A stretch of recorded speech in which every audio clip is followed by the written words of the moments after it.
How's it going, YouTube? Coming at you today with another video, and today, guys, I'm feeling just so much better. Just so much better. I could not even express. I've been so down from COVID for the last week and a half, so I'm back, feeling great, glad to be back. But today I have a really important video for you, and that's going to be reading a format and really talking about why it's important to try to understand what a format's going to be before it is. And that's really cool because that gets you a really big jump start on what the deck is to play, what your deck is to play, and what you're really comfortable with doing before we get into a whole new slew of decks or just a new couple cards that will really take over the format. So the first thing you really have to realize when it comes to reading a format is understanding what kind of player you are. Do you lean more toward control? Do you lean more toward combo? And then do you think that the format's going to lean more toward control or combo? So then we just have in the middle too all the mid-range decks that we see played, like Virtual World Striker, what have you. So there's a lot to consider whenever you're going into a new format. I've said this before and I'll say it again, that if you're primarily a control player, you should really be giving the shot to combo and give combo some kind of try, because you might find your favorite type of deck, or you might change styles altogether, or you might even find out that you're more of a mid-range player. You like playing a little bit of both, which is totally fine too. More people tend to swing more toward one side or the other. Me personally, I usually find myself a little bit in the middle, but if you were to ask me based on the decks that I've played, probably more toward control, because I started off in things like Guru and now I'm over to things like Striker. So it really depends on what kind of player you are. When you're looking at a new format, you have to decide what the format defining cards are. And we're going to talk about those here in a second when we talk about the new format. And you're basically going to get a raw thought process from me on how I thought about finding my new deck when it came to this format in particular, because there's quite a bit going on right now. So just to kind of look at what I would define as the meta defining cards at the moment, it would definitely be these three to start. So DPE isn't anything new. This is a card that we've been seeing in almost every top deck, and that's really just because of how strong the card is in general. Yes, I don't play it in Striker, and I get asked this a lot. I just don't like the way that it interacts in the deck personally. I'd rather just play my blind go second. I think it's better personally. But I do think that DPE is a very fantastic card. It allows you for a solid draw too. It's a very good reoccurring card, especially when there's a lot of back row decks in the format. I think it's even better because if they have a Solemn Strike, it's kind of funny to me that if they Solemn it on the board, that it just activates in the grave. So technically you need to Solemn it twice. Just overall a very, very big powerhouse of a card. And when something like this exists, it is a format defining card. Moving forward to the other card that we're very familiar with would be Scythe. Scythe is a card that we've seen in and out of formats, very, very strong, and I feel like Scythe is even more deadly now because in PK, more so Phantom Knight, because, Phantom Knight, Frank it, but Phantom Knight, they can go ahead and double Scythe lock you. What that means is that they can go ahead and summon Scythe after they destroy it with DPE. Let's say that your opponent goes ahead and bells it in the graveyard, or they Meister it in the graveyard and is kind of stuck there. You can go ahead and use your Fog Blade to target your Breaksword, Reborn Breaksword, use Rusty to pop your Dagda, and then summon your Scythe again. So you're never truly out of it whenever your Scythe gets stopped the first time, which is pretty deadly. And whenever Scythe resolves, of course, if your deck is one that does get harmed by no extra deck, this is another reason why this is a format defining card. Last but not least here, we have the Enchantress. This one is going to be very strong in this format. Of course, we all know this. If you see the Enchantress going off, you just know that you have a negate to deal with, or if they're going second, you have a negate and a bounce to deal with, which is really strong as well. I like to say that the bounce is a format defining card. We'll talk about that too. It's going to be more so the Enchantress, but the Dracoback itself really does change up the meta quite a bit, because we don't have to be particularly worried about cards like Mystic Mine or Skill Drain, as long as you have something like Dracoback in your deck, especially because it's not a monster effect that you need to get to it. So we'll talk about that as well. But last but not least, we have one more format defining card to talk about here, and that's going to be Skill Drain. So Skill Drain is a card, though, with Draco back in the format. If they're playing against somebody who is on the Brave engine, they're going to have a harder time. It depends on what's backing it, though. So Skill Drain overall is a very, very strong card, and this is something that we will see in the current format and moving forward in a lot of the back row decks. It also can be played in the Prank Kid deck, which is pretty scary. There's a lot of different applications beyond this card, and it's something that a lot of people really didn't want to see back in the game. But this is still something that we'd have to talk about as a format defining card. So when you're considering all four of these cards, you have to think about what deck you're choosing and what decks can either abuse these cards the most or what deck aren't affected by these cards. So that's something that's really important to think about as well. And that's something that I feel like it gets kind of missed, but there's a lot of things you have to consider before you start just like buying a lot of cards and just saying like, you know, what deck you're going to play, right? Because there's a lot of theory that goes behind just trying to find the best suit for the meta. And that's where we get things like meta calls. And we'll talk about those in a little bit too. So the next thing I want to talk about is common end boards, things that you're going to be seeing moving forward, because these are really important just to kind of keep in the back of your mind, like, oh, I'm going against this deck. This is probably what I'm going to see. All of these end boards are going to be relating to the Brave engine. So this is going to be something newer. So this is something that I wanted to just bring to your attention. Most of the end boards you're going to see with Griffin, the Token, the Dracoback, and the Faithful, they might have the ability to hold that Dracoback for later on, which is always great. But if they can't, they usually put it on the board, especially the Phantom Knight deck, because they use it as a free discard fodder. So this will almost always just be on the board. One big thing you have to know that a lot of people misplay on, please do not misplay on it after this video. If this is equipped with the card, the Token, the Faithful says it cannot be destroyed by battle once a turn. Please do not misplay on that. That is a thing. That is something that happens. Also, if the Dracoback goes to the grave, it gets re-equipped. So that's just once per turn, but just some things to kind of keep in the back of your mind. So right here in the common end boards, this is for the Brave Prank Kid deck. These are the cards that are pretty much for sure they're going to get to. Typically, they'll have like a Bow Wow. They'll have some kind of kid on their field. So it's either going to be like the Fire, the Water, or the Wind. Usually it's not Roxy's because that doesn't help them make Battle Butler. And usually they want to keep one on board to help them do that. They'll have their Pandemonium set, and then they'll have the Prank Kids pranks. So they do have the Negate on their board, which is a little tough because this deck always loses if you actually just go like Standby Phase and you go Twin, if you go Cosmic, MST, what have you, on their Fusion spell, because they can only fuse in the main phase. So this is something that's really big. So if you ever have like an Imperm and a Cosmic Cyclone, you just go ahead and Imperm their Griffin, and then you can go ahead and Cosmic their Pandemonium, then at least they cannot fuse and their board is pretty much dealt with. So this is something to kind of consider when you're looking at the end boards. The other thing is that the Bow Wow, when they use the effect, their monsters can no longer be killed with card effects. So that's another thing that you really have to keep in the back of your mind.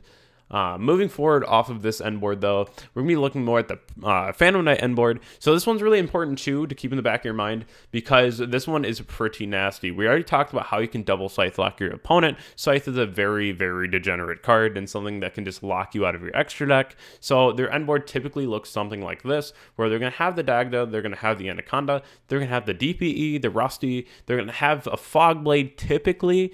We're going to see the Scythe with the Faithful, the Dracoback, and then the Brave engine right here. So again, this is something to kind of keep in the back of your mind.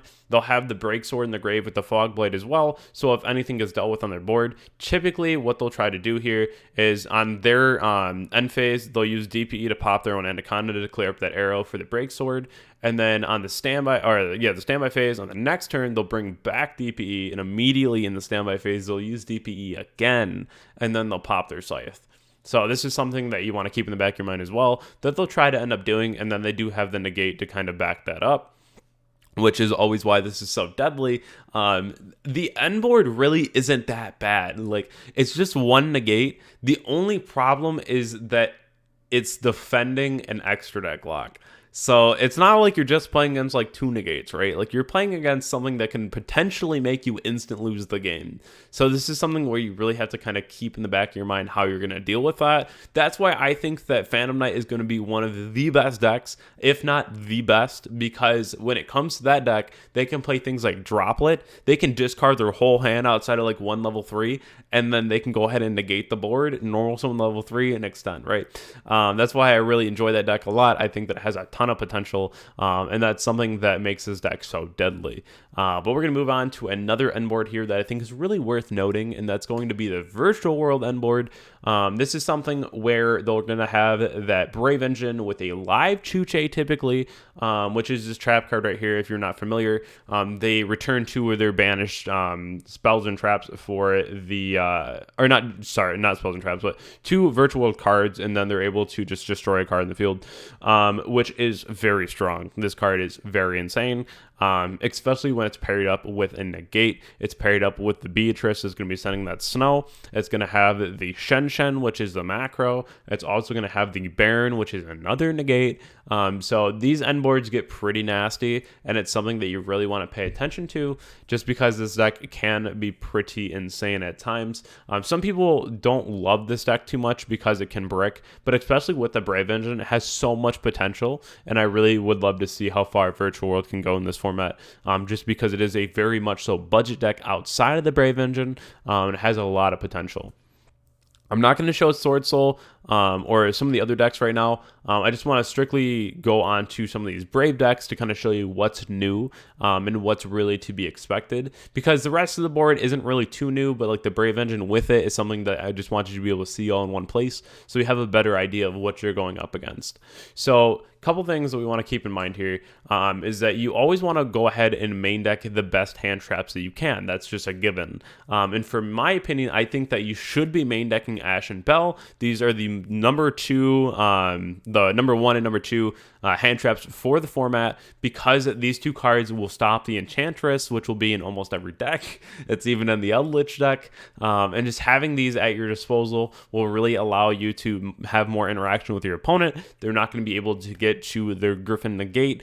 They might get to their Draco back still, which is fine, but they still won't get to the things that are going to be the issue, because if they open up Fateful, then they can still get to their Draco back. If they don't, and you just hit the Enchantress, then a lot of times they're just doing whatever their deck is doing normally, and then you're going to start, if you're going second, with the 5 cards instead of 6, which is pretty easy to crack a board, especially if the board's still what it usually is, versus just having that extra negate. So basically you're just trading your Ash and your Bell with the Griffin negate, which is honestly one of the best things that you can do.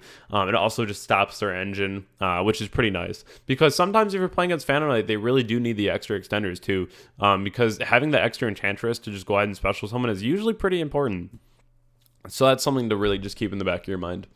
The next thing that I want to just have you think about whenever you're looking into reading a format and really understanding what you have to do to be successful in that format and what deck you want to play. These are the questions you have to ask yourself. What are you trying to mitigate? What is the biggest problem for your deck right now in the new format? What, after like the end boards, is there a certain card? Like, what is it that you are trying to mitigate with the deck that you're wanting to play? And this is really important to kind of think just ahead of time. It's like when I play Going Second Striker, I main deck Cosmic Cyclones because I'm trying to hit Scythe before it goes to the grave. I also have cards like Shark Cannon. They can go ahead and banish the Scythe. So these are a lot of things that you kind of have to keep in the back of your head. The next thing here is, does your deck lose to the format's problems? I.e. is going to be that Brave Engine, a DPE. Does it lose to Scythe? Does it lose to Skill Drain? These are things you have to consider, because you don't want to just go ahead and outright lose to something that was outright avoidable. So the next thing here is going to be, can you main deck outs, or is it a die roll? And this is what I mean by, if your deck is really tight and you don't really have a lot of room for utility cards like hand traps or what have you. And this is where you really have to kind of consider that too, is do you want your whole format to be more of a die roll, or do you want a deck that can really main deck some out? So at least if you go second, you know that you're not just going to get auto shut out of the game, which I think is really important to kind of consider here, because it's not like a Goki format where you just like get blown out if they go first. Yes, the boards are pretty crazy sometimes, but at the same time, it's really not so bad. We've seen a lot worse formats before. So I really do think that if you have some way to main deck some outs, it's going to be a lot easier on you. And then last but not least, can your deck break a board? And you have to ask yourself that honestly. Don't just sit there and be like, yeah, my deck can break 5 negates. Like it, you have to sit there and consistently do that if you really want to say that you can do that. And that's something that you're only cheating yourself if you tell yourself that it can. Because if you go to an event and they set up that 5 negate board and then you're like, oh, my deck can beat that, and then you just get 2-0'd, like you could have prevented that just picking something else or like really looking at your deck building. And this is something where it's like working out. You're only going to put in, get out what you put in. And so this is something that's the same thing about reading a format. If you really do your research and really figure out what the best decks are and ask yourself these questions, a lot of times you can beat the format before it even becomes a problem because you're already ready for it. And a lot of times people just lose to having lack of preparation. Yes, there's situations where you just outright lose because your opponent has everything, but that's Yu-Gi-Oh! But like the most that you can mitigate that, that's all on you. So this is something where I ask you to really sit back, look at your deck, and ask yourself these questions and really just evaluate your situation with the current meta. So the next thing I want to show you here is actually going to be my current list for the format when I'm playing PK Brave. Yes, my final decision was that I'm switching to Phantom Knight Brave. I love this deck. I think that it really does answer all the questions that you could ask for the format. It really has the ability to go the distance. And we're going to be talking a little bit about today, I don't know, how I did my list, what are the tech cards, what was I afraid of, what did I think about when I was putting this together. So this is something that, just to kind of start off, you have to play 9 cards if you're playing the Brave engine. So that's just 9 cards gone automatically. I'm playing a lot of extenders. I want to make sure that I have the ability to go ahead and combo. I'm playing 44 cards. I was on a 40 card list. I didn't main deck Bells, and I cut 1 E-Telly and I cut 1 Fogblade. So if you want to go down to a 40 card list, you're more than welcome to, and I recommend those cuts. I went up to 44 because I think that it's even better to not have to see your Scythe, to not have to see like your Celestial, your DPE. And then you're also just having the ability to main deck those Bells as well. So you have an opportunity to either open an Ash or a Bell against the Enchantress. So again, those boards are a little less scary. You have a lot more room in your deck to side out into as well. So initially, I was looking at the deck at 40, and I was like, man, it's really hard to side in this deck because if there's something going crazy, like I'm going to be cutting a lot of my consistency just cutting cards here because I have no room. But if you play up to that 44 mark, with this deck alone, it's pretty common to play over 40 in Phantom Knight, so don't let that kind of deter you. If you look at the last couple lists that have actually won, there's even like a 60 card list that won. Going overboard in Phantom Knight is perfectly fine. But having the extra cards really does help me with siding that I've seen from my current format testing. And I also play the extra Fogblade because you get to a lot of situations with your Rusty where you're just like not having a card to set, so you can't use Rusty effect. And you can ask almost any Phantom Knight player, they will get to that situation more times than not. And it happens a lot in your grind games. So you want to kind of mitigate that problem. Another thing too is that even if it is a die roll format, I have my own way to win that die roll, and that's going to be with Scythe. So like if I win die roll, I'm going to be winning that game 1 typically, depending on what it's against, but typically.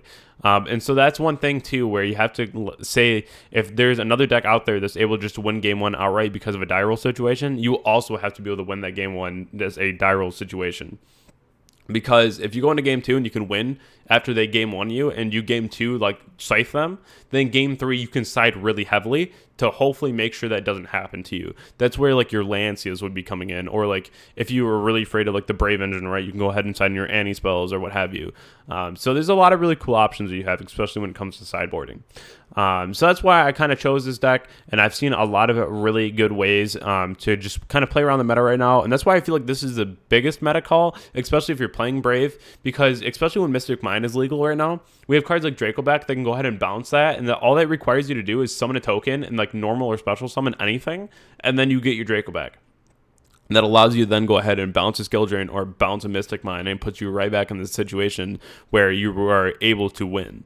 That's one thing that I feel is very valued in my opinion. Just because also in this deck, like I was saying before, you have Enchantress as a free level 3. Even your hand traps, your Ash is a level 3, your Bell is a level 3. Like if you need to normal summon one of these to make a Trubini at the beginning or do like an Exceed, you can. Like these are things that are very possible.